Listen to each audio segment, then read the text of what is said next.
তোমাক লগ নোপোৱালৈ সকলো ঠিকে আছিল।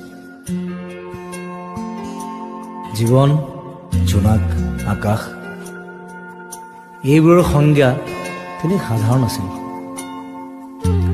উমাল বুকুৱে হেজাৰ কাহিনী ৰচন আছিল। তোমাৰ সান্নিধ্য নিবিচৰালৈও সকলো ঠিকেই আছিল। মনৰ চোতালত মেট মৰা হেঁপাহৰ কোলাহল নাছিল। আশাবোৰ জোনাক হৈ বৰষুণৰ দৰে নামি অহা নাছিল। তোমাৰ কথাবোৰ নুশুনালৈ সকলোবোৰ ঠিকে আছিল।